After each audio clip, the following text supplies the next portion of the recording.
Have you ever considered what it truly means to long for something so deeply that your soul yearns and even faints for it? Welcome as we journey through the profound and beautiful verses of Psalms chapter 84.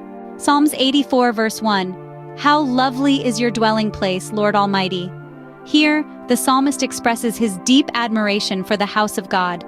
The dwelling place signifies the presence of God. It's an expression of love and longing for God's presence. Moving on to verse 2. My soul yearns, even faints, for the courts of the Lord. My heart and my flesh cry out for the living God.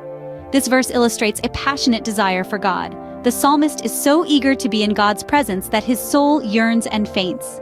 This is an expression of intense spiritual desire. Verse 3 speaks of the sparrow finding a home near the altar of God. This verse shows us that even the smallest and most insignificant creatures find solace in the presence of God. Verse 4-7 paints a picture of those who dwell in God's house, praising Him continually. These verses highlight the blessedness of those who live in God's presence, showing us that constant communion with God brings joy and fulfillment. The 8th and 9th verses are a prayer for the king.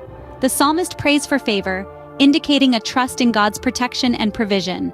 It shows us the importance of intercessory prayer and trusting God for our leaders.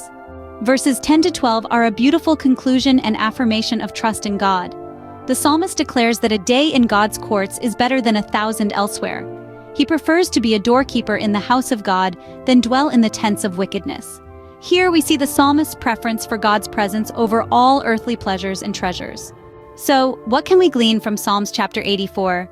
It teaches us the beauty and joy of longing for God's presence. It shows us that no matter our status or position, we can find comfort, solace, and satisfaction in God's presence. We are also encouraged to pray for our leaders and to trust God for His protection and provision. Psalms 84 beautifully illustrates the heart of a true worshiper, one who yearns for God, values His presence above all else, and trusts Him completely. It's a call to examine our hearts and to cultivate a deep, passionate desire for God's presence. Thank you for joining this insightful journey through Psalms chapter 84. Remember, the longing for God's presence is the beginning of true worship. Continue to yearn for, seek, and value His presence above all else. This is the path to true joy and fulfillment.